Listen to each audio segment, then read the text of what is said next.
de quelque chose qui est à la mode chaque fin d'année. Je voudrais parler de la valeur du sacrifice. La valeur du sacrifice. La valeur du sacrifice dans la spiritualité. Vous savez, on nous a caché beaucoup de choses à l'église.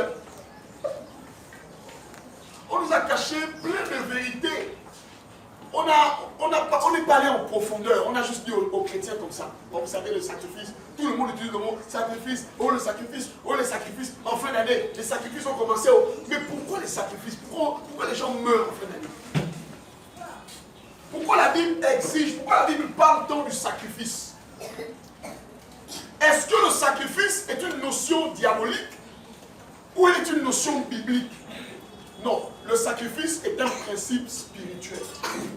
Que vous soyez chrétien ou non chrétien, quand le sacrifice s'applique dans une vie, le sacrifice parle toujours. Vous savez, Dieu voulait sauver l'humanité. Mais Dieu ne peut pas sauver l'humanité en dehors du sacrifice. Pour que l'humanité soit rachetée, soit réconciliée avec Dieu, Dieu est obligé d'utiliser un principe que lui-même il a créé. Le plus grand principe que Dieu a créé, c'est le principe du sacrifice. C'est pourquoi malgré le fait que Jésus luttait à Gethsémani, oh Seigneur, s'il est possible, éloigne la coupe. La Bible déclare que Dieu a envoyé un ange pour le consoler. Pourquoi? Parce que la décision de changer l'humanité devait passer par quoi? C'est le sacrifice. Amen. Il y a des choses qui vont changer dans ta vie parce que tu vas appliquer le sacrifice. Je vais en parler. Quand je parle de sacrifice, je ne parle pas que d'argent. On a besoin d'appliquer le sacrifice dans chaque domaine de notre vie. Amen. Amen. À chaque fois que vous allez voir quelqu'un réussir, écoutez-moi bien ce matin. À chaque fois que vous verrez quelqu'un réussir dans la vie, rassurez-vous d'une chose. Derrière le succès de cette personne, il y a un sacrifice.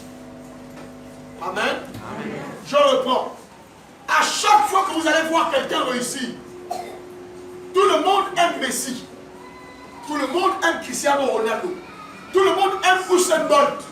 Mais à chaque fois que vous verrez les gens dans chaque domaine de la vie, qu'on soit dans le sport, qu'on soit en politique, qu'on soit en littérature, à chaque fois que vous allez voir quelqu'un réussir, sachez-le bien, derrière la réussite de chaque personne se cache quoi? C'est le sacrifice. Je reprends. Derrière la réussite de chaque personne se cache quoi? C'est le sacrifice. Oh, mais vraiment, le gars-là, il est fort. Comment Usain Bolt a pu remporter autant de médailles? Rassurez-vous, il ne se réveillait pas le matin et il partait au JO courir et il devenait champion. Non. Pour que Usain Bolt soit champion, il faisait des heures et des heures de répétition, d'exercice de force. Amen. Amen. C'est pourquoi toi aussi, je voudrais te le dire, il y a des choses dans ta vie que tu vas devoir changer si tu veux voir Dieu agir. Est-ce que tu es là? Amen. Est-ce que tu es là? Amen. Nous ouvrons ensemble Matthieu 20, le verset 20 à 22. Matthieu 20. Lèvons-nous, je veux qu'on se lève, parce que ce matin on va parler du sacrifice. Matthieu 20, on est en fin d'année, 20 à 22. Nous ouvrons Matthieu 20 à 22. Oui. Alors la mère des fils de Zébédée s'approcha de Jésus avec ses fils et se prosterna pour lui faire une demande. Il lui dit, « Que veux-tu? Ordonne, lui dit-elle, que mes deux fils que voici soient assis dans ton royaume, l'un à ta droite et l'autre à ta gauche. » Verset 22.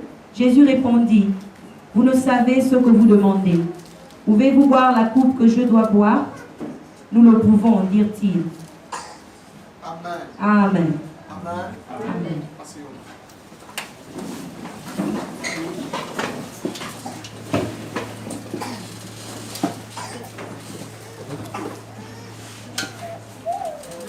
Alors, je vais être un peu plus ce matin. Ce serait pour nous aider. La mère des fils de Zébédée est partie voir Jésus. En fait, ce sont les fils de Zébédée eux-mêmes qui voulaient en fait la place. Mais eux-mêmes, ils savaient que si eux, ils demandent ça au Seigneur, ça les être peut-être bizarre.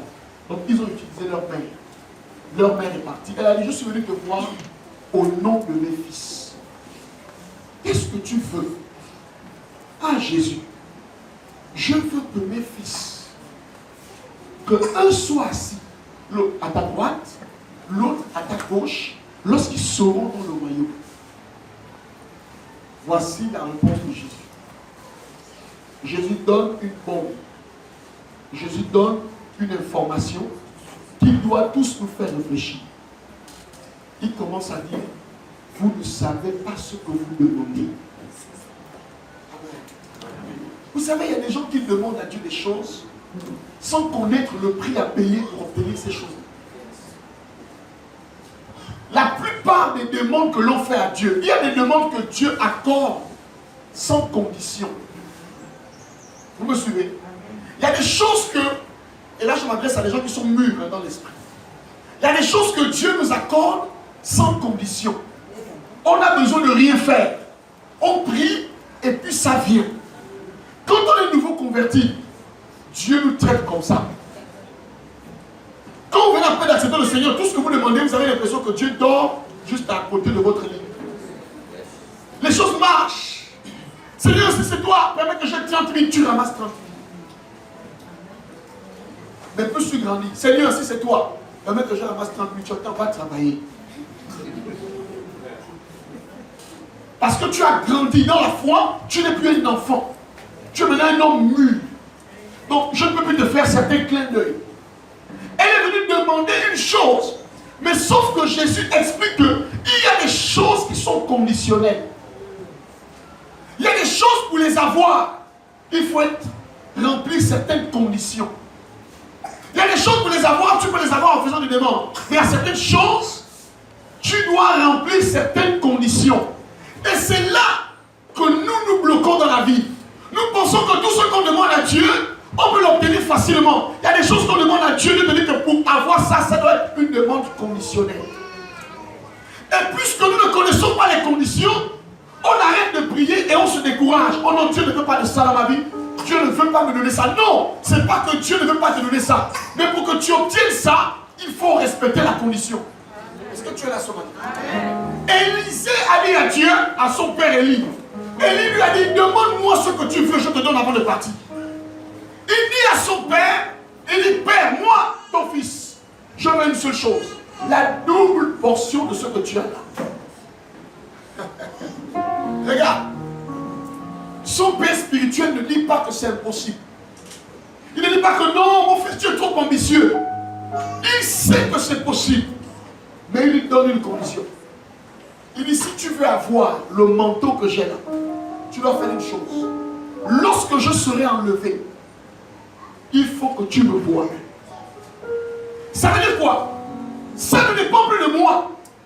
Si tu remplis la condition de me voir quand je vais être enlevé, mon petit, tu auras ça. Mais normalement, le père aurait pu dire au fils, écoute mon fils, tu veux la double option, c'est pas grave. Avant de partir, je prends et je te donne. Non. Pour bénéficier de la double portion de mon menton, il faut passer par une condition. Il y a des guérisons qui passent par des conditions. Jésus a guéri des gens sans leur dire que va te laver au réservoir de Siloé. Mais il y a des gens, quand Jésus a imposé les mains, il a dit, toi, va te laver au réservoir de Siloé. Mais pourquoi Jésus guérit un homme comme ça sans lui demander de se laver au réservoir, mais un autre il va te laver? Parce que dans le monde spirituel, il y a des choses qui ne s'obtiennent pas toujours comme ça. Il y a des choses que Dieu peut te donner toi simplement, mais juste à côté de toi. Tu dois remplir les conditions. Le problème des enfants de Dieu, c'est qu'ils ne comprennent pas qu'il y a des conditions, il y a des bénédictions qui sont conditionnelles. Amen. Pour avoir la double portion, il faut payer le prix. Tu vois à la télévision, tu vois un grand pasteur, tu dis waouh, ce gars-là c'est un grand homme de Dieu. Derrière son onction se cachent des années de prière, des années de sacrifice, des années d'humiliation. Nous avons l'habitude d'apprécier les gens quand on les voit à l'œil nu, mais nous ne connaissons pas les conditions qu'ils ont remplies pour être au niveau où ils sont. Jésus dit à la mère de Zébédée que l'affaire d'obtenir les positions dans le royaume, ça passe par une chose. Dites avec moi la coupe. Dites avec moi la coupe. Il dit, vous faites des demandes d'élévation dont vous ne mesurez pas la portée sacrificielle. Quelle est la portée sacrificielle pour que tu aies une vie de miracle? Il y a des gens qui ont le don de guérison. Tu as mis ça en eux. Amen. Mais c'est des paresseux dans la prière. Amen. Alors que Dieu a décidé que pour que ton don de guérison s'expérimente, il faut que tu aies une bonne vie de prière. Amen. Mais toi tu dis seulement non, moi j'ai le don de guérison. Et puis tu te rends compte que de temps en temps tu guéris les gens de la fièvre. Amen. Mais tu peux guérir les gens du sida. Amen. Tu peux guérir les gens du cancer. Amen. Sauf que pour que tu arrives à ce niveau, la grâce est déjà disponible. Il faut passer par la condition. Est-ce que tu peux acclamer le Seigneur ce matin? Oh, tu me vois là, je suis une grande dame. Moi, je suis une grande dame. Moi-même, quand on me regarde, on sent. Dis à ton voisin que depuis là, on sent seulement. Dis non, depuis là, on sent seulement. Donc, on sent que je suis une grande dame. On sent que je suis appelé à loin. Depuis là, on ne fait que sentir. Mais on ne vit pas encore ça. Pourquoi? Parce que tu es seulement dans le domaine que je sens ça. Mais tu ne passes pas par la condition. Je suis venu te dire ce matin qu'il y a des élévations qui passent par les conditions. Il y a des visitations qui passent par la condition. Parfois, Dieu veut t'amener loin, mais tu es paresseuse.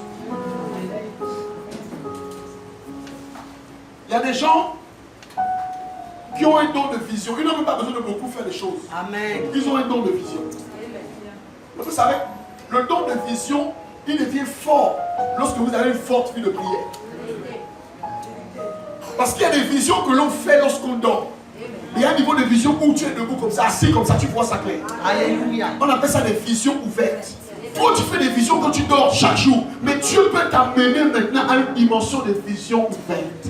Ça veut dire que tu parles avec quelqu'un, c'est comme un tableau qui s'ouvre devant toi et tu commences à voir la vie de la personne. Tu n'es pas allé chez un marabout, mais c'est la grâce que Dieu t'a donnée. Les gens vont chez les marabouts pour prendre les fétiches. Pourquoi? Parce qu'ils ne connaissent pas que pour arriver à un niveau, avec Dieu, il faut passer par la condition. Vous savez, même être sorcier, c'est pas facile. Oui. Même aller prendre un fétiche. Parce que regardez les conditions parfois qu'on a à ces gens-là. Ne te lave pas. Oui, parfois les gens qui font les pratiques, ils ont des interdits bizarres. Oui, je vous dis la vérité. Vous savez pas ça? Tous les minutes, tu dois être debout pendant que tous les autres dorment. Toi, tu dois être minuit en train de marcher nuit à la cour. Parfois, tu vois des femmes, elles gardent la voiture, je dis aux affaires étrangères. Elles gardent la voiture. Elles descendent avec un seau. En plein midi, feu rouge affaires étrangères. Elles se lavent. Les gens crient. Elle remonte dans sa voiture et part. Je vous pose la question. Tu veux qu'une personne normale peut se mettre nu à la route et puis se lever? Mais pourquoi elle fait ça? Elle fait ça pourquoi? C'est la donc la condition pour que tu continues de briller comme tu brilles là. Le gars du Lili, il va à la route devant tout le monde, descend avec le seau, lave-toi nu. Même être sataniste, c'est pas facile. Faut penser que c'est facile. Qu'on soit sataniste, qu'on soit chrétien, rien n'est facile. Il y a des choses qui passent par des conditions. Ta maladie est attachée à ta paresse. En fait, si tu deviens beaucoup sérieux avec Dieu, ta maladie peut t'amener dans la partie. Parfois, si tu ne fais pas les enfants, ce n'est pas parfois que tu as fermé le ventre. La Bible dit Anne que l'Éternel avait rendu stérile. La Bible dit la mère de Samuel, Dieu l'avait rendu comment? Mais qu'est-ce qui a fait que l'enfant vienne? Parce qu'elle est partie faire une prière conditionnelle. Si tu me donnes cet enfant, je te le prête. Alléluia. Jésus parlait à tous les aspirants de la gloire qui aspirent à la grandeur ce matin. Vous êtes là? Qui aspirent à voir les choses changer dans sa vie. Nous tous nous aspirons. Mes amis, c'est une chose d'aspirer à la grandeur. Mais c'est une autre chose de payer le prix de la grandeur. Demande à ton voisin, est-ce que tu es prêt à payer le prix? Demande à ton voisin, est-ce que tu es prêt à payer le prix? Pendant que les apôtres dorment, Jésus prie. Au point que le gars fait des miracles terribles. Les disciples disent au Seigneur, apprends-nous à prier. Vous savez, la prière qui ouvre les portes, c'est la prière que l'on fait lorsque notre chair ne veut pas prier. Je reprends. La prière qui ouvre les portes dans la vie. Ce n'est pas la prière que l'on fait lorsqu'on est éveillé. C'est la prière que l'on fait alors que nous sommes, notre transpiration devient de grumeaux de sang. Est-ce que tu es là ce matin?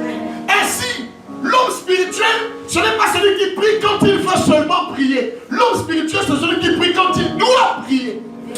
Ça veut dire que généralement, ma chair ne veut pas prier. Je suis fatigué, j'ai eu une journée difficile, il y avait le boulot, c'était compliqué. Mais à un moment donné, je dois comprendre que pour que Dieu agrée quelque chose, même dans le sommeil, je dois parler à Dieu. Bien aimé, je le reprends, il y a des choses dans la vie, on les obtient de manière conditionnelle. Le manteau d'Élisée, il devait l'avoir s'il voyait Élie enlevé. Vous savez, Élie a été enlevé dans un tourbillon. Bon, moi, je ne sais pas si on a des tourbillons ici au Gabon, je ne sais pas. Mais je crois que quand on était un peu plus jeune, quand il y avait la pluie, avant que la pluie n'arrive, il y avait un vent qui soulevait beaucoup de choses.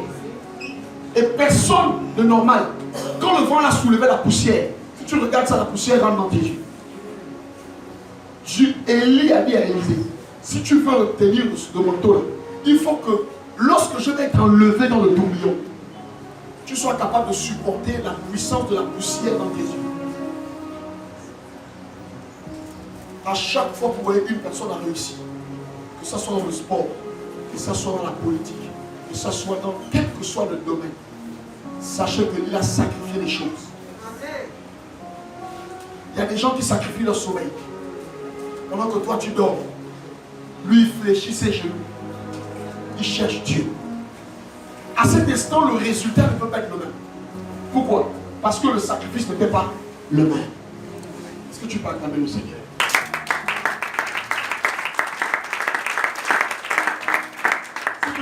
Je veux que tu lises avec moi Ésaïe 53. Le verset 1 à 12, s'il vous plaît. On va lire ensemble. Ésaïe 53, 1 à 12. Je voudrais qu'on comprenne quelque chose ensemble. Ésaïe 53, 1 à 12. Ésaïe 53, ouais. 1 à 12. Écoute ça. Qui a cru à ce qui nous était annoncé, qui a reconnu le bras de l'Éternel? Il s'est élevé devant lui comme une faible plante, comme un rejeton qui sort d'une terre desséchée. Il n'avait ni beauté, ni éclat pour attirer nos regards, et son aspect n'avait rien pour nous plaire. Méprisé et abandonné des hommes, homme de douleur et habitué à la souffrance, semblable à celui dont on détourne le visage, nous l'avons dédaigné. Nous n'avons fait de lui aucun cas. Cependant, ce sont nos souffrances qu'il a portées. C'est de nos douleurs qu'il s'est chargé, et nous l'avons puni, frappé de Dieu et humilié. Verset 5. Mais il était blessé pour nos péchés, brisé pour nos iniquités. Le châtiment qui nous donne la paix est tombé sur lui. Et c'est par ses meurtrissures que nous sommes guéris. Nous étions tous errants comme des brebis. Chacun suivait sa propre voie. Et l'Éternel a fait retomber sur lui l'iniquité de nous tous. Verset 7. Il a été maltraité et opprimé. Et il n'a point ouvert la bouche.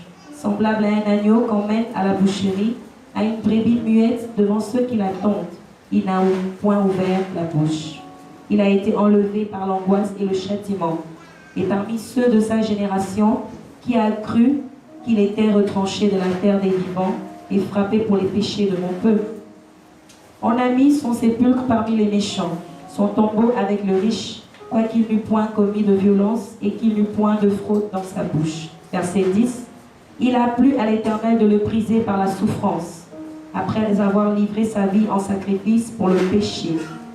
Il verra une postérité et prolongera ses jours, et l'œuvre de l'Éternel prospérera entre ses mains. Verset 11.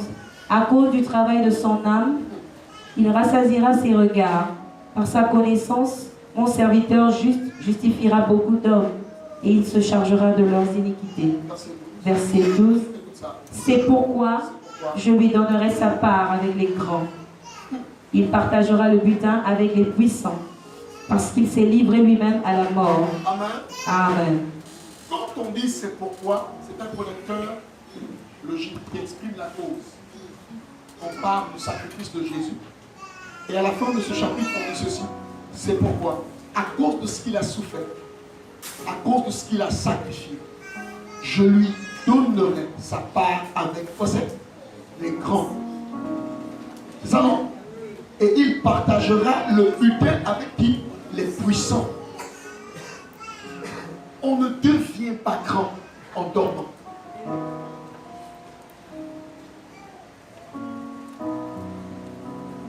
Jésus, on ne l'a pas obligé de prendre sa vie. Il a dit à ses disciples, ma vie, personne ne me l'arrache, mais c'est moi-même qui la donne.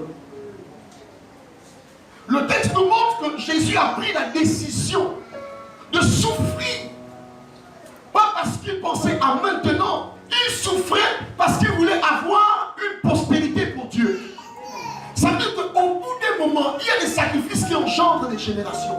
Il y a des choses que tu vas faire, des choix que tu feras aujourd'hui qui vont sauver des générations futures. Nous sommes tellement égoïstes, on ne pense qu'à nous-mêmes. C'est pourquoi notre vie chrétienne est centrée sur nous. Il y a des choses que l'on fait, on ne les fait plus à cause de nous, mais on le fait parce qu'on sait qu'à cause des actes qu'on va poser, on va influencer plusieurs générations. Jésus est mort à la croix. Sa mort avait pour but de sauver des générations. Mais on ne lui a pas arraché sa vie. Le sacrifice n'est pas lié à la contrainte. Le sacrifice est une décision que je prends. Personne ne m'oblige à me lever chaque matin à 4 h du matin. Mais je décide que chaque matin, lorsqu'il sera 4 h, alors que c'est la bonne heure pour dormir, moi je vais me lever et chercher Dieu. Nous sommes dans un monde où on est toujours en train de nous obliger.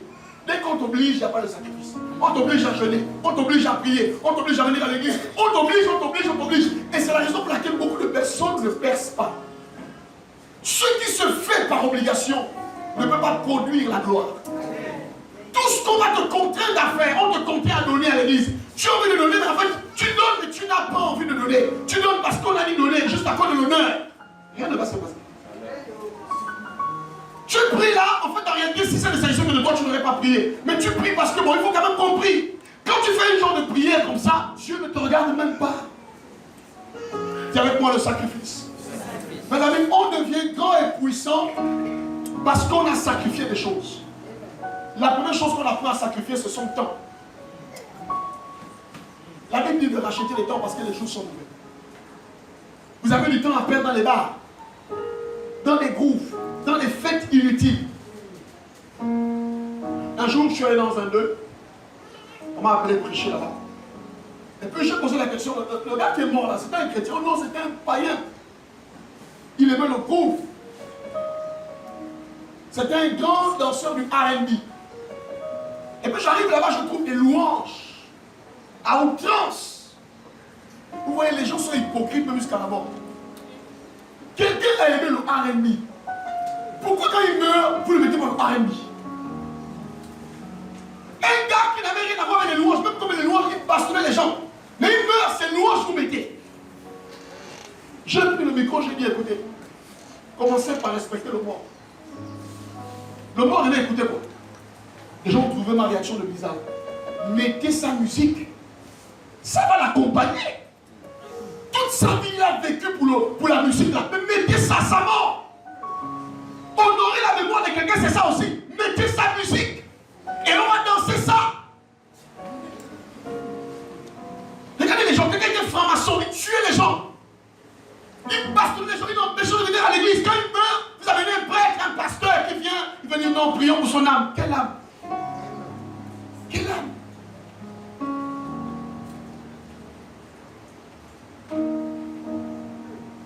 Le temps.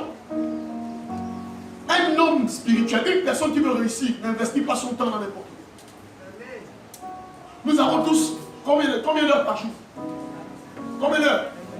24 heures. J'ai une question simple à te poser. Nous avons 24 heures par jour. Tu prends combien d'heures? Est-ce que tu payes la dîme du temps? Les gens pensent à la dîme de l'argent, mais la dîme du temps. Tu passes combien d'heures dans la journée pour le Seigneur? Combien d'heures? Un sacrifice. Quand on parle de sacrifice, on pense que non, c'est l'argent. C'est pas seulement l'argent. Tu es en congé et tu prends tes... Tu voyages. C'est bien de voyager. Mais pendant que tu voyages, tu dois être dans l'esprit de la communion avec Dieu. Quel que soit ce que l'on fait, on doit mettre Dieu là-dedans. On doit apprendre à payer un prix dans ce que nous perdons comme temps. Tu perds ton temps la journée. Tu es devant Novelas. Les sœurs, faites là, levez les mains. Toute la journée devant la télévision. Tu as un problème. Dis-moi dans quoi tu investis ton temps. Je te dirai où tu vas aller dans ta vie. La plupart parmi vous, vous avez les dons de guérison, les dons de miracle. Mais ça ne peut pas être applicable parce que votre niveau, l'exigence pour que ce don explose, vous ne l'avez pas accompli. Amen. Sacrifier son temps. Jean le dis, parfois, réussir, c'est renoncer à certains rêves. Vous savez, plus j'ai grandi dans la vie, je me suis rendu compte que ce n'est pas tous les rêves qu'on va accomplir. Moi, dans mes rêves les plus fous, je n'ai jamais rêvé de pasteur. Jamais de la vie. Je vous le dis entre nous. Si c'était à choisir, je ne serais pas pasteur. Moi, j'ai toujours rêvé d'être un professionnel de football. J'ai joué jusqu'à le jour que j'ai décidé de laisser le football. Mes amis m'ont dit que mais toi, tu es maudit. Tu ne peux pas laisser le football avec. Mais le talent, c'est pas possible. Mais à un moment donné, il fallait que je fasse un choix entre mes rêves et le projet de Dieu pour moi. J'avais tout pour réussir dans le football, j'avais tout. Tout pour réussir. Mais j'ai décidé, parce que j'étais conscient qu'il fallait sacrifier des choses. La Bible dit que c'est par la foi que Moïse refusa d'être appelé fils de la fille de Pharaon. Il avait l'opportunité d'être appelé fils de Pharaon. Il avait de richesses. Il était un prince d'Égypte. Mais Moïse a renoncé à ça. Il est venu voir ses frères. Il s'est identifié à ses frères. Il a payé le prix. Il a renoncé à la royauté. Et Dieu a fait de lui un libérateur. Il y a des choses qui t'attendent. Mais si tu n'es pas prêt à abandonner certaines. Nous, notre problème, c'est quoi? On a l'esprit du singe. Qu'est-ce que c'est le singe? Le singe ne lâche pas une branche s'il n'attrape pas une autre branche. Malheureusement, avec Dieu, c'est pas comme ça. Avec Dieu, on ne dit pas Seigneur, si tu veux que je laisse ça, donne-moi ici. Non, avec Dieu, on doit d'abord laisser. Amen. Il faut que Abraham dépose son fils sur l'autel avant qu'il ne s'aperçoive que l'agneau est quelque part. Je ne t'ai pas bien parlé. Je ne t'ai pas bien parlé. Abraham, amène-moi ton fils sur l'autel. Je vais en parler ce matin. Il amène son fils, il dit, moi et le jeune homme, nous allons adorer Dieu. Mais il n'y a pas d'agneau là-bas. Quand Abraham arrive, il n'y a pas d'agneau, pasteur. Mais pendant qu'il est en train d'obéir, pendant qu'il est en train de sacrifier, c'est là que Dieu lui dit, lève les yeux, regarde, il y a quelque chose. Il y a des choses que tu ne verras pas si tu ne lâches pas prise à ce que tu es en train de bénir. Une femme qui est en train de mourir, elle n'a qu'un peu de nourriture. Elle doit mourir. Et le prophète dit, donne-moi, je mange. Il dit, Joe, il reste que ça, donne-moi, je mange. Abandonne ça. Quand elle a libéré ça, la prospérité est rentrée dans sa maison. Il y a des choses que Dieu veut que tu laisses avant de voir certaines choses. Il y a des relations que tu dois laisser avant de voir certaines relations arriver. Dieu est sage, il y a des relations qui ne mélangent pas. La plupart des vieilles relations que tu as là, nuisibles, c'est parce que tu n'as pas décidé de t'en séparer d'elles. Quand tu vas décider de te séparer de certaines relations, tu verras qu'il y a des gens qui sont meilleurs que ceux qui sont partis. Alléluia. Vous savez, quelquefois on est là, oh non, tu sais, non, oh vraiment, non, moi mon cœur est brisé, oh, parce que vraiment, j'ai mis mon cœur dans ça. Mettez vos cœurs en Dieu, c'est mieux. Amen. Il y a des rêves à renoncer. Chacun de vous là, il y a des choses que vous aurez voulu réaliser. Il y a des projets que vous aurez voulu réaliser. Mais parfois, Dieu te dit que ce n'est pas bon. Il y a des filles là qui auraient voulu être hôtesse de l'air. Mais les pauvres. Il y a des femmes là qui veulent être des mannequins. Quand tu la regardes, tu dis, la soeur là, elle peut faire mannequin. Mais à cause de Jésus, ma fille, viens, tu vas faire le mannequin au ciel. Il y a des rêves à perdre. Et les gens ne veulent pas. Écoutez, le point commun de tous ceux qui ont réussi dans la vie, dans les domaines, ils ont sacrifié certaines choses. Amen. Ils se sont séparés de certaines personnes. Vous savez, vous avez fait 40 ans dans un royaume, on vous sert, vous êtes un prince. Mais vous devez arrêter ça. Vous vous retrouvez dans le désert, en train d'élever des moutons. Vous ne trouvez pas que c'est humiliant? Écoutez-moi très bien. Il y a des élévations qui exigent que tu tombes d'abord. Amen. Amen. parlé avec un ami pasteur, un grand pasteur de ce pays. Actuellement, il est à l'étranger. Il m'a appelé hier. On a discuté. Il m'a dit non. J'ai envie d'abandonner le ministère. J'ai vu tellement de choses bizarres. Vous savez, moi, quand j'ai commencé le ministère, j'avais près de 800 âmes. Et aujourd'hui, maintenant, on est à 25 ans. Oh, mais moi, je sais que Dieu m'appelle dans autre chose là. Et là, je vais lui donner, je lui dis que quand je vais sortir mon livre sur la beauté de l'épreuve, tu vas être la première personne à qui je vais dédicacer. Voici ce qui se passe. Lorsque vous commencez le ministère, il y a deux manières de commencer le ministère. Il y a ceux qui commencent le ministère dans la douleur. Ils commencent dans la douleur. Ensuite, au bout d'un moment, Dieu les élève et ils percent. Il y a d'autres qui commencent dans la gloire. Mais rassurez-vous, dès que vous avez commencé dans la gloire, vous devez retenir dans un coin de vos têtes que vous allez passer par le désert. Pourquoi? Parce que c'est dans ce désert que Dieu purifie les motivations. C'est dans ce désert que Dieu vous montre quelles sont vos limites. C'est dans ce désert que Dieu vous apprend à compter sur lui et non sur les hommes. Généralement, dans le désert, les gens vous abandonnent. Les gens vous trahissent. Les gens vous combattent. Les gens vous rejettent. Pourquoi? Ils vous rejettent pour que vous appreniez à compter sur Dieu et non sur les hommes. Quand ça arrive, la chair te fait croire que Dieu n'est plus avec toi. Je l'ai dit, tu avais des offrandes et des dîmes de 8 millions comme tu m'as dit, non? Aujourd'hui, tu as des offrandes et des dîmes de combien? De 500 000. Si tu ne retiens pas la leçon, ça va durer. Mais si tu retiens la leçon, tu vas comprendre que Dieu m'a fait passer par ce désert. Parce que dans le processus de l'élévation, vous devez passer par un désert. Or, le plus souvent, quand les gens passent dans le désert, c'est là qu'ils abandonnent la foi. Ils commencent à avoir des raisonnements, des rétrogrades. La déception d'un homme ne signifie pas que Dieu t'a abandonné. C'est pas parce que les gens ne croient plus en toi que Dieu ne croit plus en toi. C'est pas parce que tu as été rejeté. Soyez comme Jephthé. Jephthé a été rejeté par ses frères, mais il a été accueilli par des gens qu'il ne connaissait pas. Et là-bas, il a connu la gloire. Quand on te rejette quelque part, sache que Dieu a prévu que tu sois accepté ailleurs. Acclame Dieu, s'il te plaît. On va rejeter. On va toujours te rejeter. Il n'y a pas de souci. Mais l'attitude que tu as, c'est ça qui est déterminant. C'est pas ce qu'on te fait. Ce qu'on te fait n'a pas de problème. C'est la manière dont tu réagis à ce qu'on t'a fait qui prouve ta maturité. On a tous des problèmes, on a tous été rejetés, on a tous été critiqués. Si chacun te raconte sa vie, là, chacun a vécu une histoire difficile. Mais la différence entre toi et les autres, c'est que l'autre a décidé que contre tout vent, je vais avancer. Amen. Et je crois que ça va être ton partage aujourd'hui. J'ai aussi lu dans ce texte et j'ai découvert une chose. Jésus n'est pas mort pour donner aux hommes la gloire sur la terre. Ésaïe dit, Jésus est mort pour le salut de nos âmes.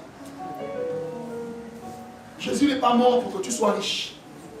Si tu veux être riche, tu dois travailler pour la richesse. Il faut qu'on explique ça aux gens. Écoutez, pourquoi les chrétiens sont pauvres? Je vous explique. Parce qu'ils pensent que le salut en Christ leur donne déjà le quitus de régner sur la terre. Non. Pour régner sur la terre, il faut respecter les principes du règne. Vous savez, vous irez au ciel, c'est vrai. Mais si vous ne respectez pas les principes de l'élévation, du succès, vous voulez être un grand homme d'affaires, un grand poulet, un chef d'entreprise, vous ne créez pas les entreprises, vous ne vendez rien. Aujourd'hui, si tu veux être riche, tu dois vendre quelque chose. Toi, tu ne vends rien. Tu es un consommateur. Vous savez, dans la Bible, quel est le consommateur qui a été riche? Personne. Donc, même si tu as Jésus, tu vas échouer avec une grosse Bible dans la main parce que tu ne respectes pas les règles de la prospérité. Pour être prospère, il faut commencer à semer quelque chose. Pour être prospère, il faut avoir l'ouvrage. La Bible dit, Dieu bénit l'ouvrage de tes mains. Mais tu n'as pas l'ouvrage. Dieu bénit quoi? Tu n'as qu'à la prière. Oh, moi je n'ai qu'à la prière. Tu n'as qu'à la prière. Oh Seigneur, l'envoie-les. Qu'est-ce que vous avez? Nous n'avons que. C'est quand tu dis que nous n'avons que. C'est ce que Dieu prend pour multiplier. Mais Dieu ne multiplie rien. Il faut qu'il y ait quelque chose, une base, un support sur lequel Dieu fera un miracle. Le chrétien croit au miracle comme si tu étais un sorcier, comme tu étais un magicien. Il va apparaître, il va te créer une entreprise, il va t'acheter des voitures, tu rêves. On n'achète pas les voitures avec la prière. On ne construit pas les magasins avec la prière.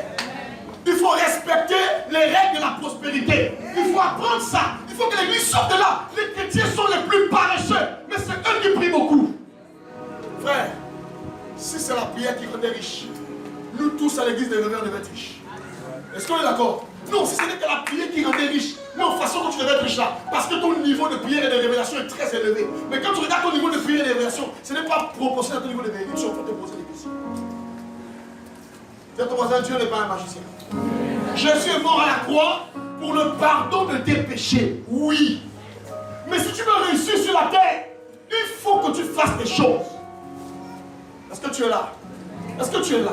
Tu dois le comprendre aujourd'hui. Oh, Jésus est mort. La Bible déclare que du fumier. Pourquoi pas des quoi? Des pauvres qu'il était. Il s'est enrichi. Des riches qu'il était, c'est appauvri. Non, le texte ne dit pas ça. Pour les biens matériels. Non. Le texte parle de notre position devant Dieu. Le voisin, ta prière n'est pas suffisante. Le voisin, ta prière n'est pas suffisante. Vous arrivez dans une boutique. Vous voyez, le gars a la célébrité. Oh, mais là, les affaires la marchent. Si vous explique comment il a commencé la boutique, c'était difficile. Mais il a sacrifié son temps. Il était là. Alors qu'il y avait seulement 2 clients, il était là, il persévérait. Frère, quand je vois les gars qui vont le flash, ils ont un don de foi plus que nous. Avant, je pensais que le flash rapporte beaucoup d'argent. Jusqu'à ce que tu comprennes que c'est parfois les bas 50, les bas 100 francs. Mais on te dit qu'il est là, il fait le flash. Et demain, après-demain, il a voyagé, il a construit. Ma soeur, il a un don de foi. Amen. Mais vous voulez voir les choses en grand. Mais vous ne comprenez pas que même Dieu, il n'a pas conçu le monde en un jour. Mais en 6 jours. Est-ce que tu es là? Amen. Il y a ton voisin le sacrifice. Il y a ton voisin le sacrifice. Parfois, c'est répugnant de savoir que tu as les diplômes et tu dois aller faire un commerce. Parfois, il faut tuer ta dignité, ton honneur. Moi, j'ai les diplômes. Je suis docteur. J'ai un master. Mais un master et tu vends un livre à la gare routière. Écoutez-moi très bien. Vous êtes là, vous méprisez les gars qui vont à la gare routière. Là. Vous pensez qu'en fait, c'est des bêtards. Là. C'est ça qu'on vous a dit. La plupart de ceux qui vendent les livres, les Camerounais, c'est des diplômés. C'est des gars qui sont diplômés. Mais il a compris une chose. Même quand on va à l'école, c'est pour réussir. L'argent ne regarde pas si c'est le master ou le doctorat. Si c'est en vendant les livres que je vais accomplir ma destinée, j'accepte de vendre les livres. Amen. Mais nous les chrétiens, non, moi, tu n'as rien. Mais c'est toi qui choisis. Non, moi je préfère ça, tu sais moi. Dieu m'a appelé dans les hauteurs. Arrive, on va voir. Alléluia. Frère, le sacrifice de Jésus, c'est pas pour te rendre riche. Si tu ne travailles pas, tu vas mourir de faim. Au nom de Jésus, tu mourras de faim. À l'époque, lorsque nous nous convertissions à l'époque, on avait des raisonnements comme frère, tu sais, nous allons devenir grands. Prions seulement. Oh Seigneur, fais descendre de l'élévation. Ah. Dieu a élevé Abraham, je rendrai ton nom grand. Vous n'avez jamais vu que Abraham était riche quand Dieu l'a appelé. Abraham avait des serviteurs. On vous a dit que n'importe qui avait des serviteurs. Ah, dis-moi, dis à ton voisin qu'Abraham n'était pas pauvre. Abraham avait dit qu'il travaillait. Et quand Dieu a dit que je rendrai ton nom grand, c'est pas grand par rapport à la richesse. Est-ce que tu es là? Est-ce que tu es là? Frère, si tu ne sacrifies pas, si tu n'apprends pas à descendre, tu n'apprends pas à faire quelque chose, rien ne va se passer dans ta vie. Malgré tes paroles de connaissance que tu auras. Moi, je ne reçois pas les paroles de connaissance d'une personne qui a échoué dans sa vie. Je vous dis, arrêtez que les n'importe qui prophétise sur vous. Quand il vient prophétiser, regarde-le. Regarde-le d'abord. Alléluia. Bon, le Seigneur m'a dit que je vais te bénir. Dieu n'a pas réussi à te bénir, toi. Oh, mon Dieu te bénira. Frère, tu dis, si c'est ton Dieu là, je ne veux pas. Oh, est-ce que je te choque ce matin? Amen. Oh. Quelqu'un te dit que mon Dieu va te bénir. Quand tu le regardes, tu dis, ah, ton Dieu, c'est ton Dieu qui va te dire comme ça. J'ai une maman qui travaille à la BRC. Elle va m'expliquer pourquoi pendant plus de 20 ans, malgré le fait que les gens venaient prêcher chez elle, elle ne se convertissait pas. Elle dit, tu vois, les gens viennent à l'évangélisation à l'époque avec les grosses pipes, mal habillés, ils viennent. Maman, on avait dit, parler de Jésus, je les change la vie. Ils rentrent comme ça. Ils n'ont pas mangé. Ils ont faim. Elle prend naturel de manger. Ils mangent. Tu fais comme dans la vie. Oh, le moment, j'ai laissé l'école, j'ai répondu à l'appel. Elle dit non. Si je viens à l'église avec mes enfants, je veux qu'ils soient des gens réussis dans la société. Si on écoute le langage comme j'ai laissé l'école pour répondre à l'appel. Donc je ne veux pas que mes enfants laissent l'école pour répondre à l'appel, pour ne pas manger. Ça là, je le vois. C'est pourquoi la personne qui va me dire ça ici à l'église, Dieu te chasse. Oh non, je suis un jeune homme là. Il vient. Oh non, papa, Dieu m'appelle. Le petit, tu as quel âge? Oh non, j'ai 19 ans. Ok, tu fais quoi dans la vie? Oh non, papa, j'ai tout laissé, j'ai tout claqué. J'ai dit mon petit. Mon petit. Mon petit. Regarde. Regarde. Si tu veux prier ici, tu es obligé de réussir là. Est-ce que tu ne penses pas que demain tu vas fonder une famille? Est-ce que tu ne penses pas que demain tu ferais des enfants? Tu vas t'occuper de comment? Qui t'a menti que pour répondre à l'appel, il faut laisser l'école? Qui t'a menti ça? Qui vous a menti que l'école et Dieu c'est antipathique? Qui vous a menti ça?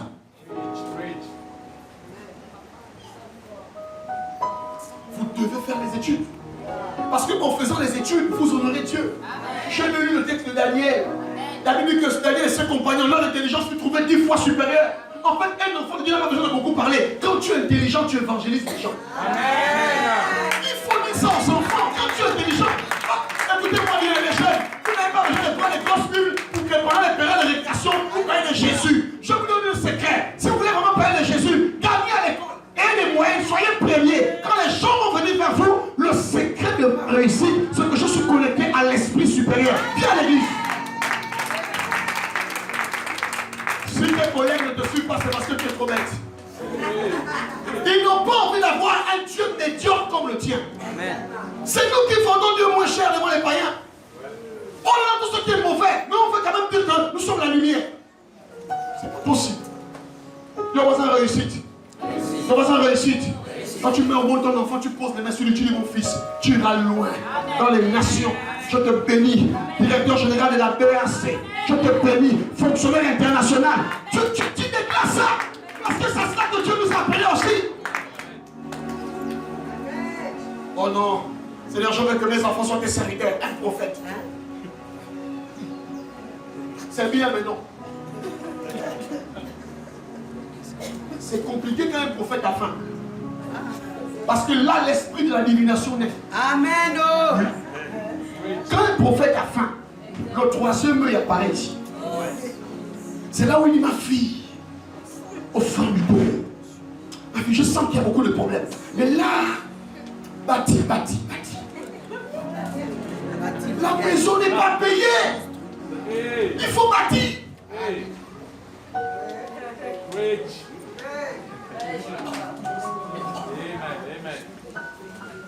Pourquoi? Surtout la nouvelle génération des pasteurs, ils ne veulent pas travailler. Alléluia. Ils ne veulent pas chercher Dieu. Même ceux qui sont à plein temps, ils ne viennent pas à l'église. Ils font le ministère du téléphone. Ils ne prient jamais. Ils ne sont pas à l'église. Mais quand c'est la fin du mois, ils veulent qu'on leur donne les dîmes. L'ouvrier mérite son salaire. Amen. Même dans le Seigneur, tu dois travailler pour mériter ce qu'on te donne. Est-ce que tu es là? Est-ce que tu peux acclamer le roi? C'est quoi un sacrifice? C'est une offrande à une divinité à travers un rite mis à mort de destruction ou d'abandon. Vous savez, dans le sacrifice, on tue quelque chose. On détruit quelque chose. Le sacrifice, c'est le don de soi, relevant des efforts d'une discipline tournée vers les autres parfois.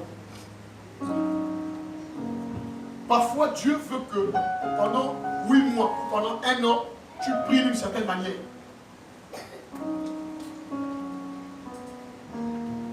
La discipline, parfois dans la prière, prouve que tu es un homme qui peut aller haut. Vous savez, celui qui prie beaucoup développe ce qu'on appelle la sensibilité de l'esprit. Alléluia. Tous les chrétiens ont ce qu'on appelle le don de discernement des esprits. Ça, vous le savez. Parce qu'ils ont le Saint-Esprit en eux. Mais sauf que ça ne se développe pas au même niveau. Plus un homme s'approche de Dieu dans l'intimité, plus il peut ressentir les mauvaises ondes quand il est quelque part. Amen. Est-ce que vous m'entendez? Amen. Même quand quelque chose de mal va devoir t'arriver, tu vas ressentir dans ton corps qu'il y a quelque part quelqu'un qui est en train d'intenter à ma vie. On ne t'a pas dit ça par révélation, mais parce que tu as une sensibilité spirituelle très aiguisée à cause de ton intimité, tu peux ressentir le mal de l'autre.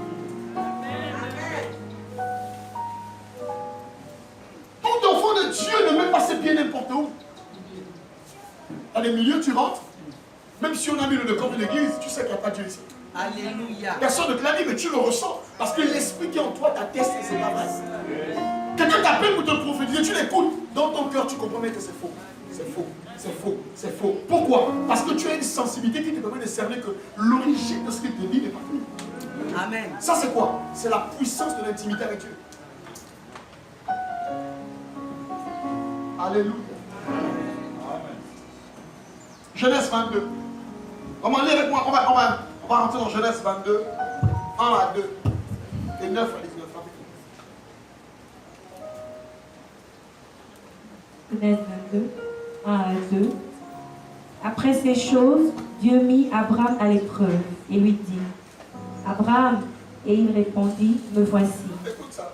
Dieu dit, prends ton fils, ton unique, celui que tu aimes, Isaac. Va-t'en au pays de Morija, et là offre-le en holocauste sur l'une des montagnes que je te dirai. Wow. Abraham se leva de bon matin, scella son œil, et prit avec lui 2 serviteurs et son fils Isaac. Il fendit du bois pour Je l'holocauste. vais t'arrêter par là. Va maintenant au verset 9. 9 à 19. 9 à 19. Ouais. Lorsqu'ils furent arrivés au lieu que Dieu lui avait dit, Abraham y éleva un autel, et rangea le bois. Il lia son fils Isaac et le mit sur l'autel par-dessus le bois. Puis Abraham étendit la main et prit le couteau pour égorger son fils. Verset 11. Alors l'ange de l'Éternel l'appela des cieux et dit, Abraham, Abraham. Et il répondit, me voici. L'ange dit, n'avance pas ta main sur l'enfant, et il ne lui fait rien, car je sais maintenant que tu crains Dieu. Reprends la partie là. L'ange lui dit, n'avance pas ta main sur l'enfant, et il ne lui fait rien, car je sais maintenant que tu crains Dieu, Je sais maintenant que tu crains Dieu. et que tu ne m'as pas refusé ton fils. Pourquoi? Parce ton que unique. tu ne m'as pas refusé ton fils. Ok. Abraham leva les yeux et vit derrière lui un bélier, retenu dans un buisson par les cornes. Ah, j'aime Et Abraham alla prendre le bélier et l'offrit en holocauste à la place de son fils. Abraham donna à ce lieu le nom de Jéhovah Jireh. C'est pourquoi l'on dit aujourd'hui, à la montagne de l'Éternel, il sera pourvu. Verset 15. L'ange de l'Éternel appela une seconde fois Abraham des cieux Écoute ça. et dit, je le jure par moi-même, Je le jure par moi-même. parole de l'Éternel, Parole de l'Éternel. parce que tu as fait cela Parce que tu as fait cela. et que tu n'as pas refusé ton Est-ce fils, que tu n'as pas refusé ton fils? ton unique, Ton unique. je te bénirai. Je te bénis. Et je multiplierai ta postérité comme les étoiles du ciel et comme le sable qui est sur le bord de la mer. Regarde. Et ta postérité possédera la porte de ses ennemis. Verset 18. Toutes les nations de la terre seront bénies en ta postérité, parce que tu as obéi à ma voix. Amen. Amen. Amen.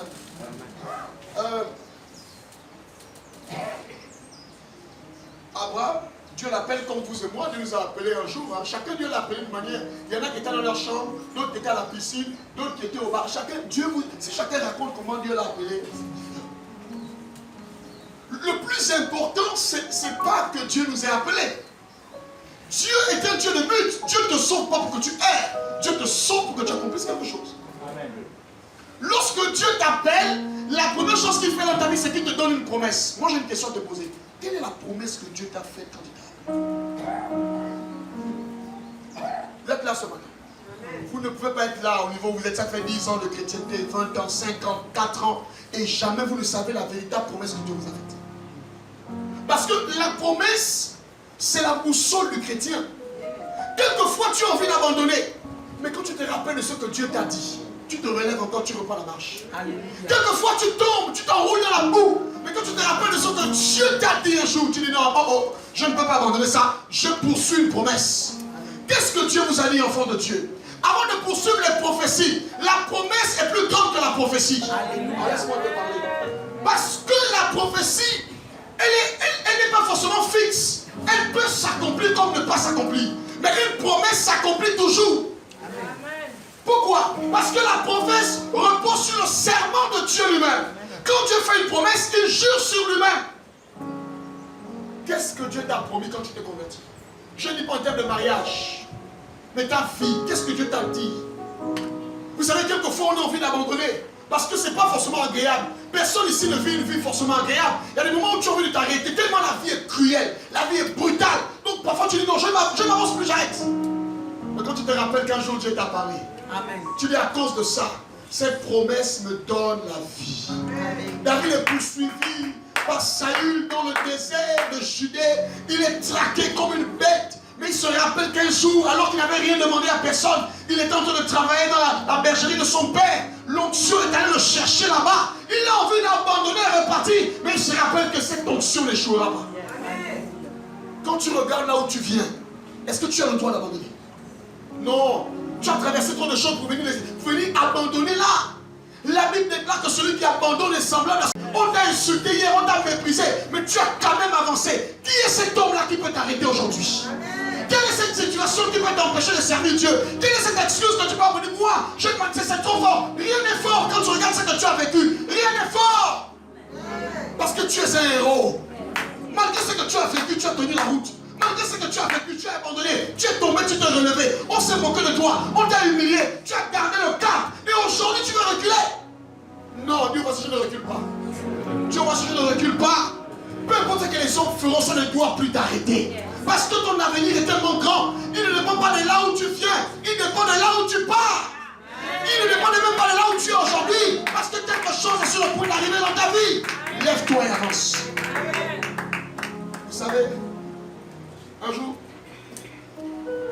David dit, pourquoi t'as battu mon âme et gémis-tu au-dedans de moi? Il dit, espère en Dieu. J'espère en Dieu, car je le louerai toujours. Il y a des moments dans la vie où tu es assis comme ça, tu dis, bon là, c'est bon. Mais quand c'est comme ça, c'est que ton âme est abattue. Ton âme ne supporte pas l'humiliation que tu as vécue. Donc, sans le savoir, tu vas raisonner, en fait, tu es affecté dans ton âme. Mais fais comme David dit, pourquoi tu as battu mon âme? Mon âme espère en Dieu. Oh mon âme, bénis l'Éternel. Est-ce qu'on peut le chanter ensemble? Oh mon âme. Chantons-les ensemble ce matin. Bénis l'Éternel. Oh mon âme, oh mon âme, oh mon âme. Bénis l'Éternel, bénis l'Éternel. Oh mon âme, oh mon âme. Bénis l'Éternel, bénis l'Éternel. Oh mon âme, bénis l'Éternel. Oh mon âme.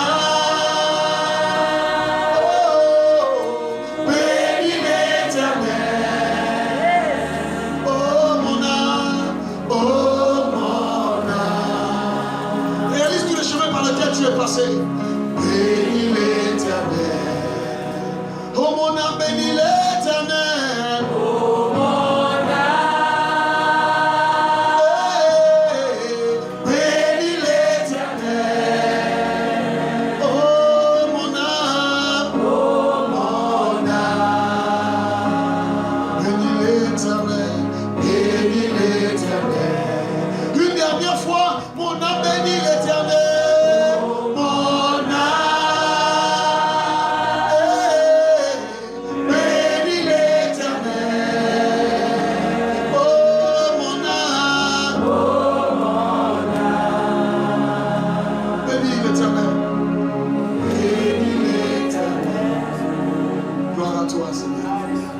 David a dit, mon âme bénit l'Éternel.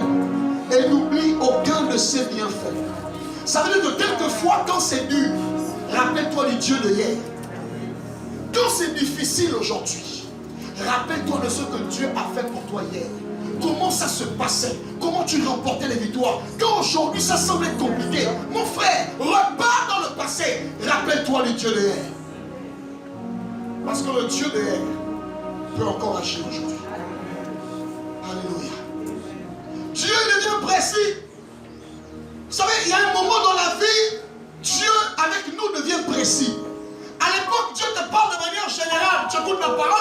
générale. Mais quand Dieu veut t'amener à une dimension particulière, il devient précis avec toi. Il te dit clairement ce qu'il attend de toi. Abraham, prends ton fils. Écoutez-moi bien. Dieu donne des caractéristiques de l'offrande. Il dit ton fils, ton unique, celui que tu aimes. Dieu, je n'ai pas que Isaac, ton fils. Tu es sans oublier que moi j'ai mon fils qu'on appelle Ismaël. Je sais que tu as un fils qu'on appelle Ismaël. Mais en fait, Ismaël, c'était ton erreur. Et moi, je ne considère pas les erreurs. Ah, laisse-moi te parler. Je ne sais pas si Dieu est inconscient pour dire à Abraham de lui offrir son unique fils. Alors que nous tous, nous savons qu'avant que Isaac ne vienne, Ismaël est déjà là. Mais en fait, qu'est-ce qui se passe? Qu'est-ce que Dieu veut dire à Abraham? Dans la lignée de la prophétie, de la promesse, tu peux faire des erreurs. Mais moi, Dieu, je ne m'arrête pas sur tes erreurs. Alors laisse-moi te parler. Ismaël peut venir, mais Ismaël ne va pas empêcher que ce que j'ai dit s'accomplisse. Laisse-moi te parler ce matin. Je ne connais pas le nombre des erreurs que tu as faites sur ton parcours. Le nombre des erreurs que tu as commises, que les gens disent, tu ne mérites pas d'être là. Mais lorsque Dieu te regarde, Ismaël n'existe pas dans la pensée de Dieu. Que les gens ne te rappellent pas tes erreurs. Quand ils te rappellent tes erreurs, rappelle-toi les promesses que Dieu t'a faites. Nous savons tous faire des erreurs dans la vie. Il y en a qui ont fait les plus grandes et les moins grandes. Mais le plus important, ce n'est pas les erreurs qu'on a faites. C'est ce que Dieu dit et comment Dieu nous voit. Amène-moi Isaac. C'est lui que je considère. Pendant que tu es en train de pleurer sur tes erreurs, oh j'ai fait ça, je ne suis pas fier de moi. Oh, il y a des gens qui vivent avec les erreurs qu'ils ont faites il y a 5 ans. Oh pasteur, je combien d'avortements? C'est arrivé. C'est le passé.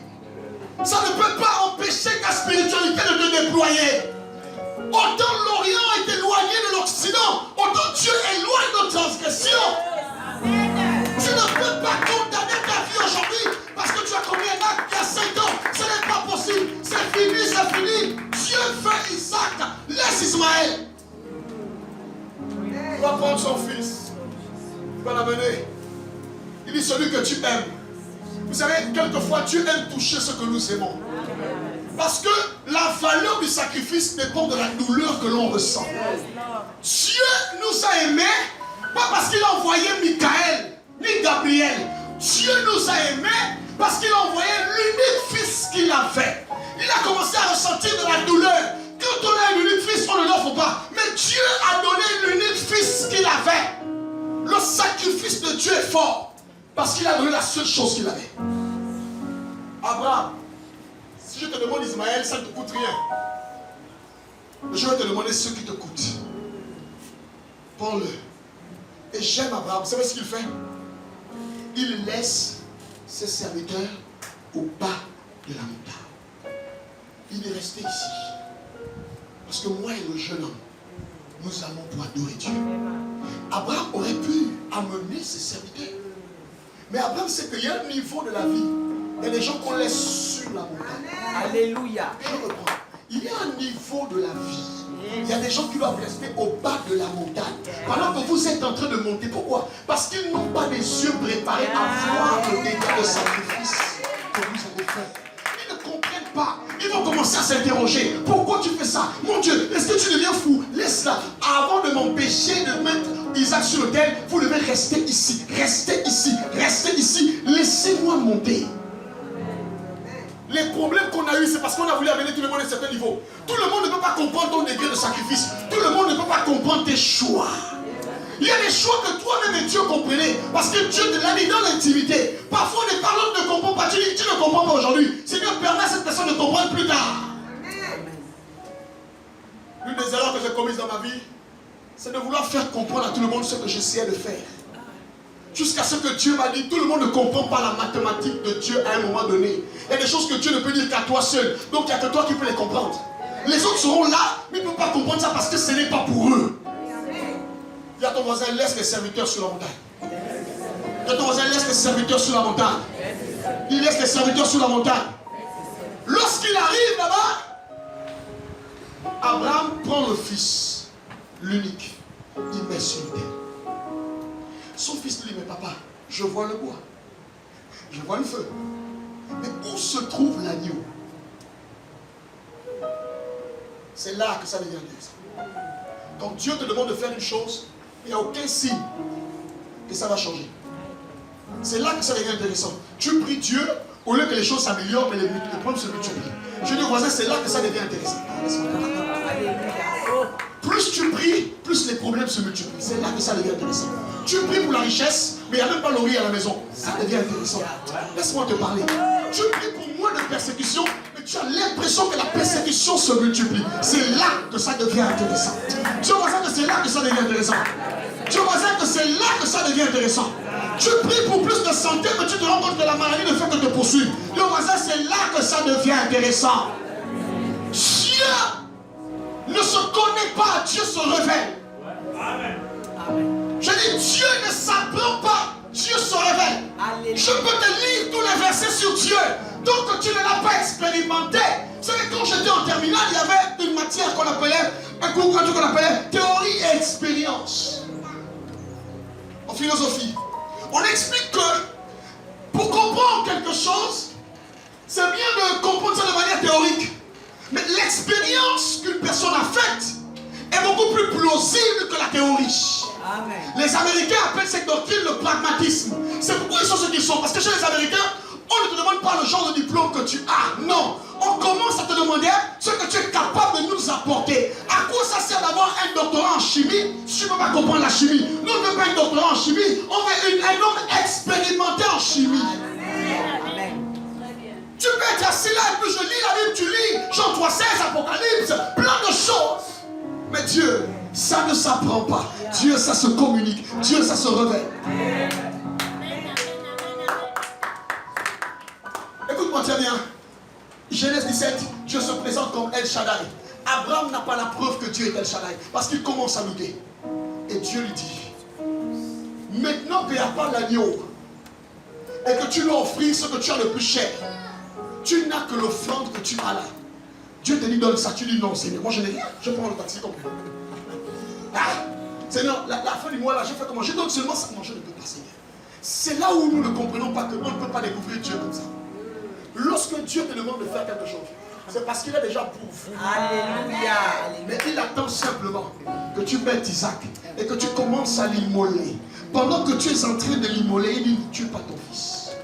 La plupart des révélations que l'on a eues de Dieu, c'est parce que Dieu nous pousse à bout de nous-mêmes. Si tu n'es pas encore à bout avec Dieu, tu ne le verras pas. Laisse-moi te parler. Alléluia. Il y a des situations, Dieu nous pousse à l'extrême. Il sent que là, notre foi ne tient plus. C'est quand on ne peut plus que Dieu vient. Alléluia. Oh, regarde, tu n'es pas encore au bout de ta peine. Dieu va se révéler au bout du tunnel. Je dis, Dieu t'attend au bout du tunnel. Dieu n'est pas au milieu, Dieu est au bout. Pendant que tu es en train de sortir. Mais Dieu, tu es où? Tu marches dans la vallée de l'ombre de la mort. Lui, il est au bout, il t'attend pour te recevoir. Est-ce que tu peux acclamer le Seigneur? Amen. Il y a des moments où tu ne vois rien. Il y a des moments où tu broies le noir. Tu sens que tu pries, mais ça ne marche pas. Et le diable te dit que tu dois abandonner. Et qu'est-ce que tu fais? Tu écoutes la voix de Satan. Non, je ne prie plus. Moi, depuis que je prie là, je gagne quoi? Eh ma soeur, tu n'as pas compris. C'est lorsqu'il n'y a plus les mots pour parler à Dieu. Lorsque Anne est maintenant en train de marmonner, parce que le français, l'hébreu est fini. Les mots pour expliquer sa peine, ça n'existe plus. Le vocabulaire des hébreux était fini. Elle était maintenant en train de parler dans la douleur dans le cœur. Elle gémissait au point que le prophète a dit que tu es Yves. Je dis maintenant qu'il n'y a plus les mots, je t'exauce. Alléluia. Est-ce que tu as envie de voir Yahvé Jiré? Ce n'est pas Dieu qui s'est fait appeler Yahvé Jiré. Il n'a pas dit à Abraham, Abraham, appelle-moi Yahvé Jiré. Après cette épreuve, Abraham nommait ce lieu. J'ai dit, il y a beaucoup de noms que tu dois donner à Dieu. Après l'épreuve, Abraham a donné un nouveau nom à Dieu. Ce n'est pas Dieu qui l'a dit, appelle-moi comme ça. La plupart des noms, ce n'est pas Dieu qui a dit, je suis El Shaddai. Mais la plupart des noms, Dieu lui-même ne les a pas donnés. Ce sont les hommes qui l'ont expérimenté. Qui l'ont nommé. J'ai dit, tu peux encore nommer le nom de Dieu. Est-ce que tu peux acclamer le Seigneur ce matin? J'ai dit, tu peux encore nommer Dieu. Dieu est encore nommable. J'ai dit, Dieu est encore nommable. Tu peux acclamer le Seigneur. Dieu est encore nommable. Dieu est encore nommable. Je l'ai vu une scène cette semaine. Vous savez, vous n'avez pas besoin d'aller chez les charlatans parce que Dieu est puissant. Je fais une vision à 5 h du matin. C'est d'ailleurs la vision qui me réveille. Je fais une vision à 5 h du matin. À la même heure, mon épouse qui est en France fait la même vision. Et le matin me dit, ah mais j'ai vu ça. J'ai dit, tu as vu ça comme ça, oui. Qu'est-ce qui s'est passé? Les gens qui disent, oh Dieu m'a parlé. Regarde, quand Dieu te parle, et que ce qu'il te dit est en rapport avec une personne, permettez à Dieu d'aller se révéler à l'autre. Alléluia. Amen. Je ne t'ai pas bien parlé. Je ne t'ai pas bien parlé. Dieu m'a dit, Jean-Cédric me donne la tablette. C'est Dieu qui m'a dit ça. Mes frères, si Dieu ne t'a pas dit ça, tu ne me donneras pas. Alléluia. Alors laisse-moi te parler. Va à Serepta.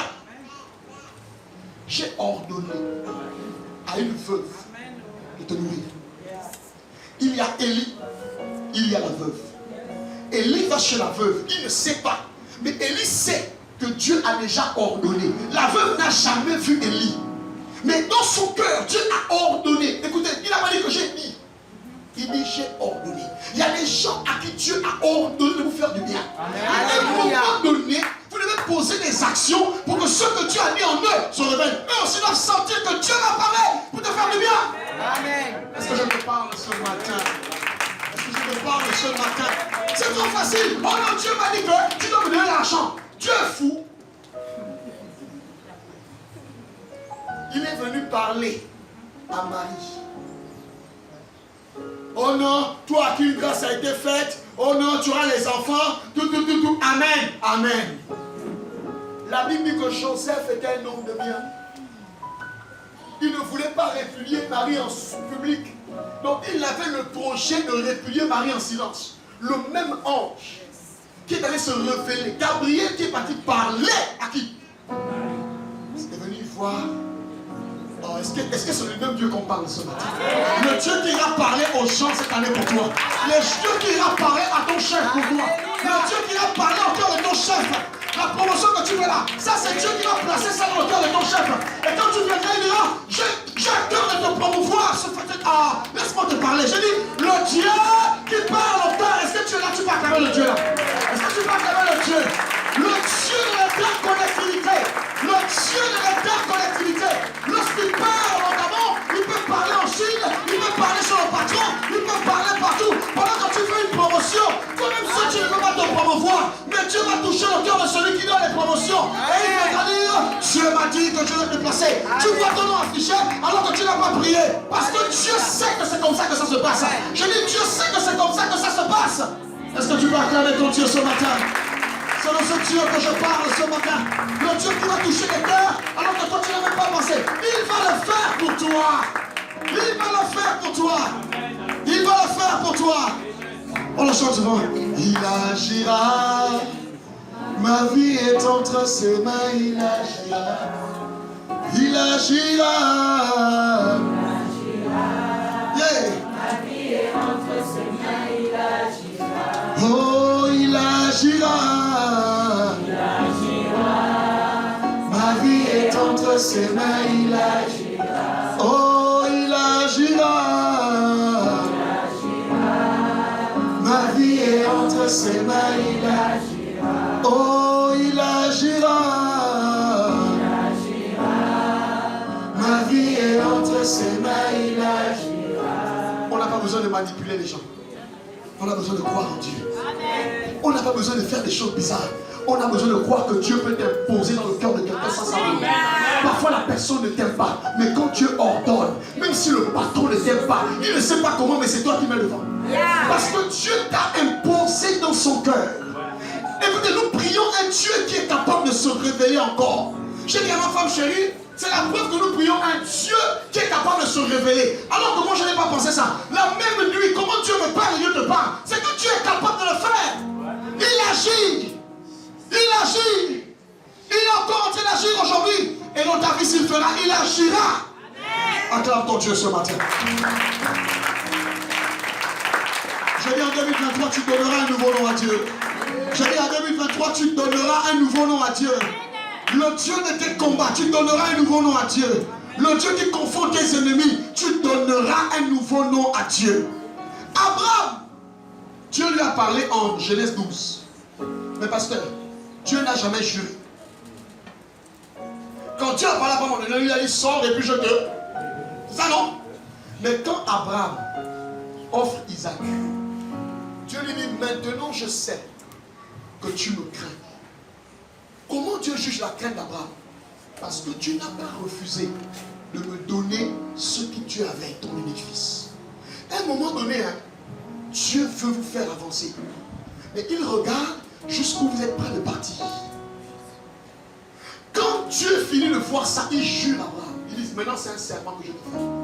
La promesse est devenue un serment. Pourquoi les choses ne s'accomplissent pas? On a la promesse, mais on doit pousser Dieu à agir. Et pour pousser Dieu à agir, nous devons faire des choses qui provoquent le ciel. Le ciel doit être étonné de voir comment tu réagis. Les anges doivent regarder. Ah, Seigneur, l'homme là pendant que les autres dorment à 4 heures, c'est lui qui prie.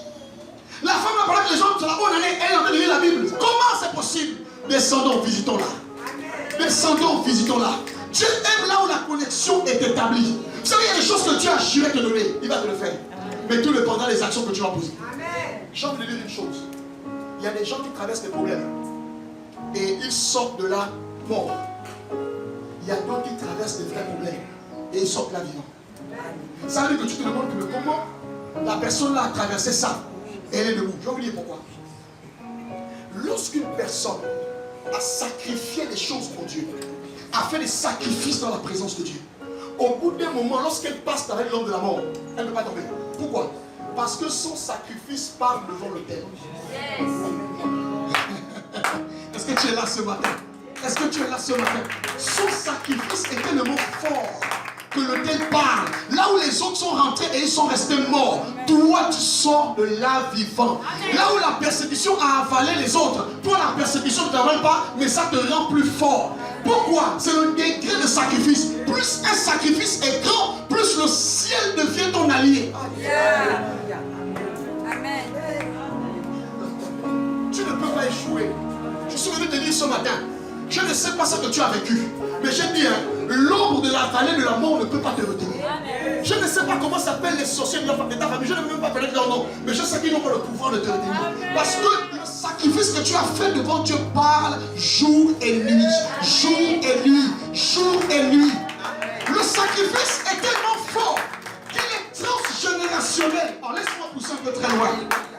Il paraît que Salomon était un homme impunique que Dieu avait envie de faire disparaître. Mais quand Dieu le regarde, la Bible dit la colère de l'Éternel s'enflamma. Mais quand Dieu le regarde, il dit l'Éternel se souvint de David.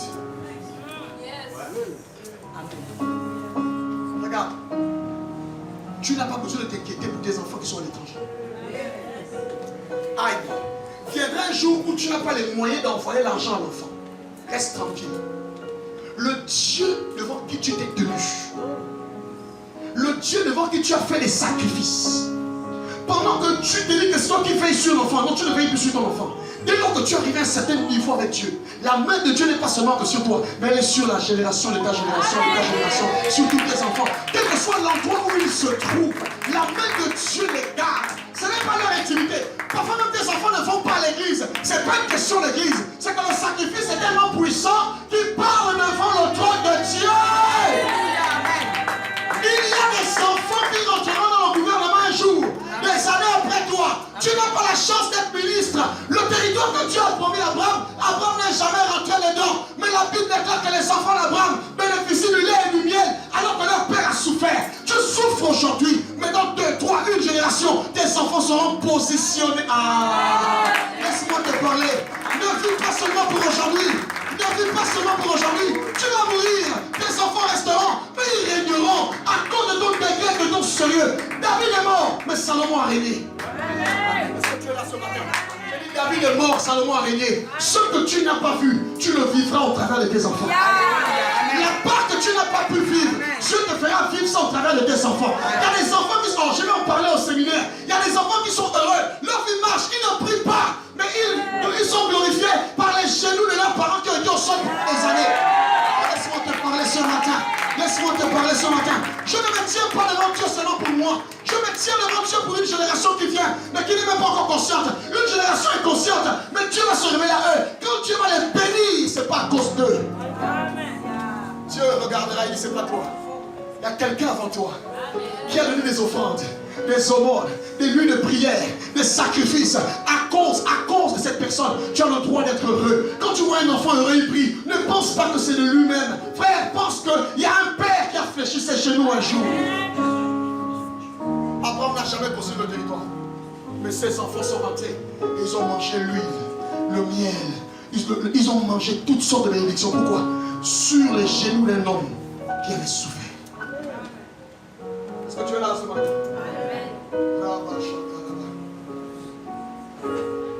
Je voulais dire ceci.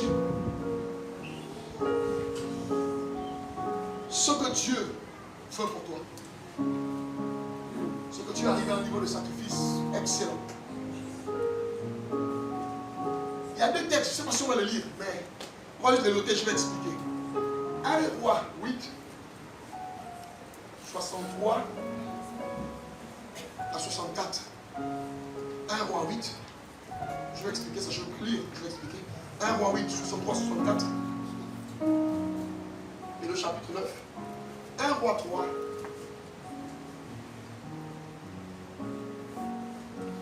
1 Roi 3. 3 à 4.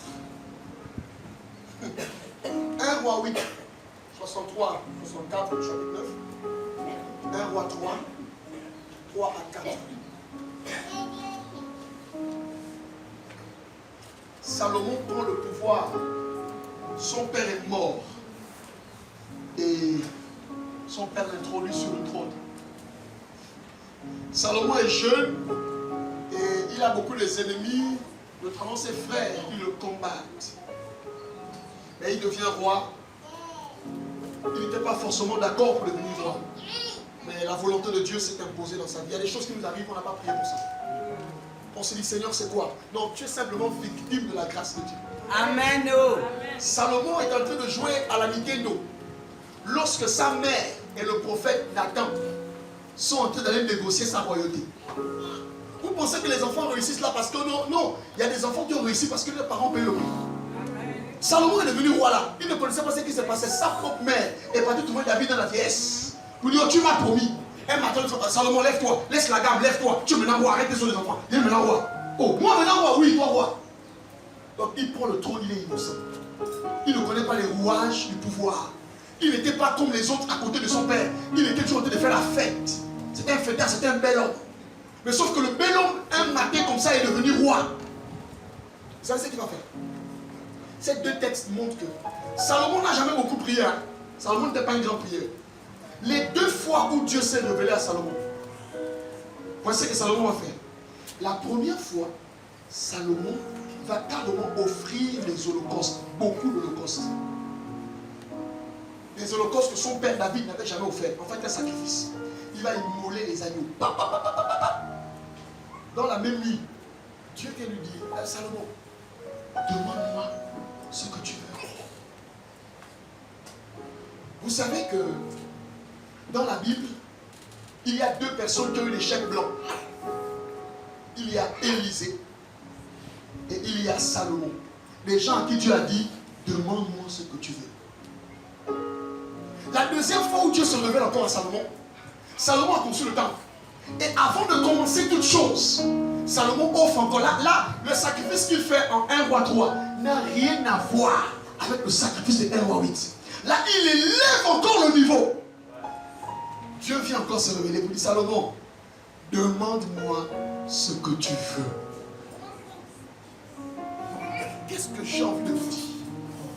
Il y a des sacrifices, quand vous les avez faits devant Dieu, ces sacrifices, en fait, ce sont des prières non exprimées. Il y a des portes qui ne s'ouvrent pas avec la prière de la voix. Il y a des portes qui s'ouvrent avec les sacrifices que l'on fait. Alléluia. Est-ce que vous me comprenez? Pourquoi?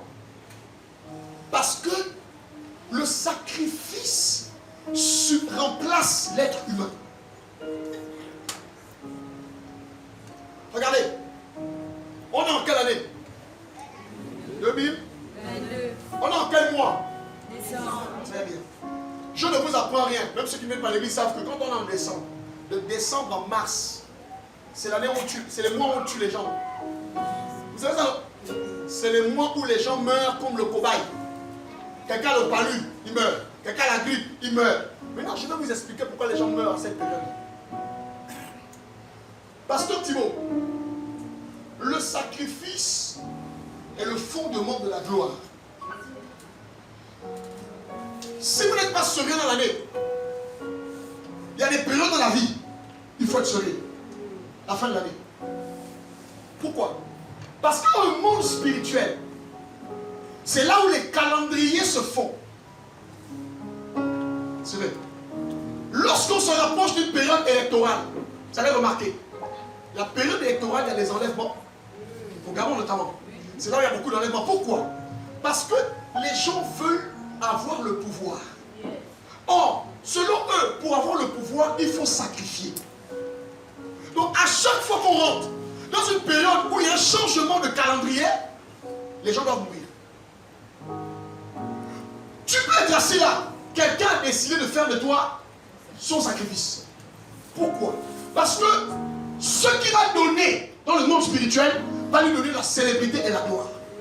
Donc le sacrifice te positionne dans le monde spirituel. Le sacrifice, c'est comme celui qui... Il y en a qui prennent les escaliers. Hein? Il y en a qui prennent l'ascenseur. On arrive tous.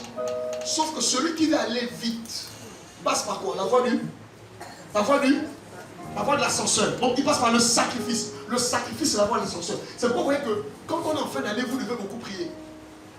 Parce que les gens décident de qui meurt, à quel moment il meurt. Pourquoi? Parce que tout le monde veut réussir. Or, ils ne sont pas du côté de Dieu, ils sont dans les ténèbres. Et dans les ténèbres, pour réussir, il faut donner le sang. Mais je vais aller plus loin. On ne donne pas que le sang pour réussir. On donne aussi l'intelligence.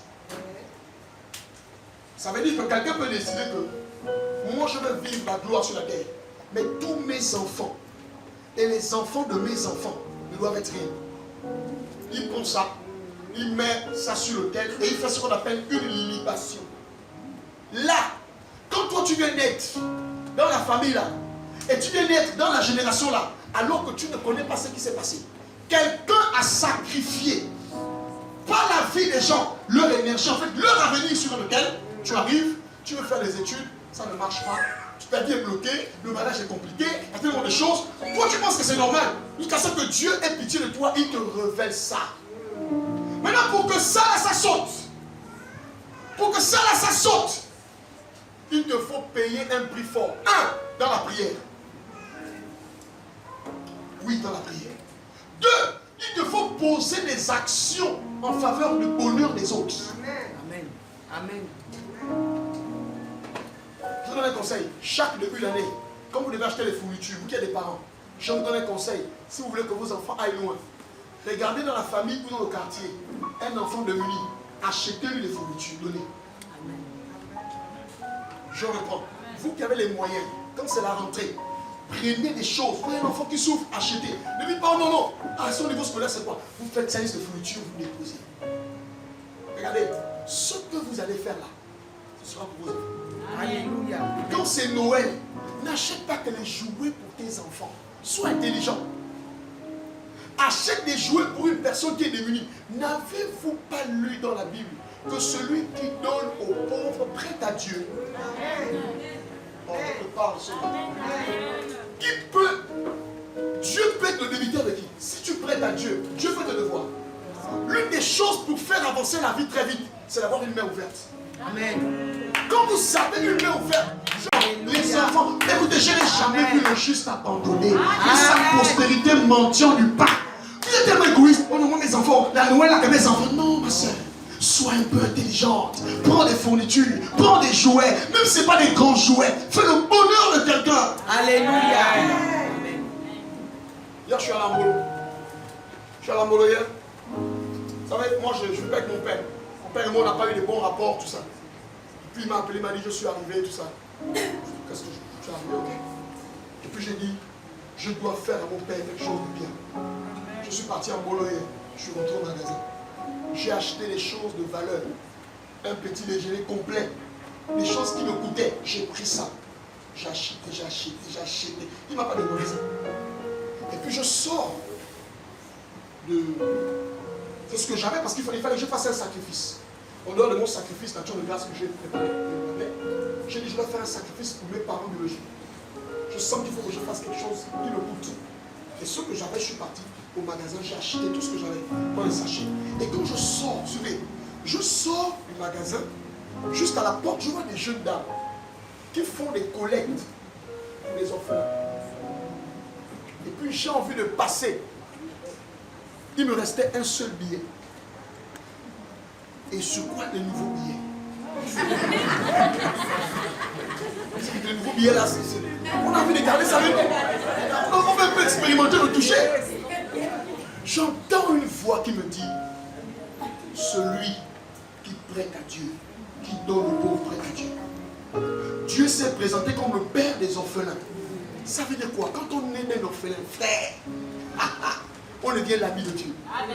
J'ai pris le dernier billet, j'ai fait marche arrière. J'ai mis dans leur testament.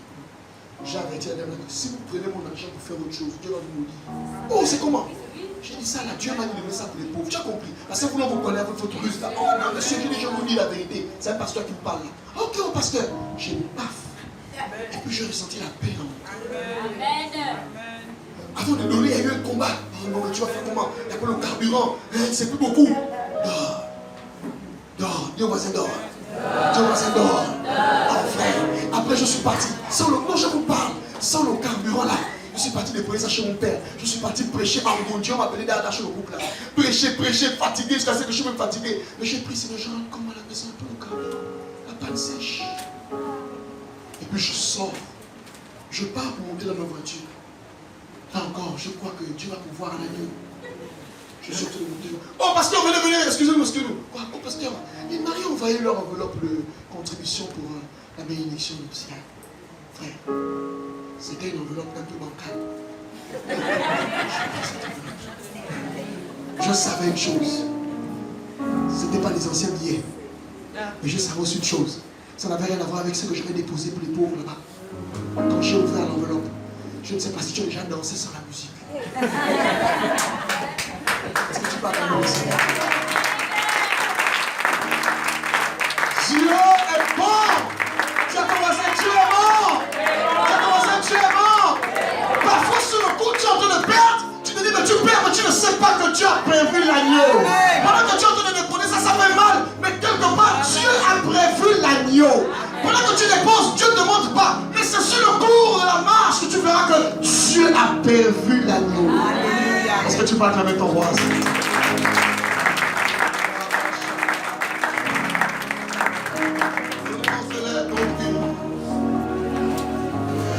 Seigneur, mon cœur se réjouit.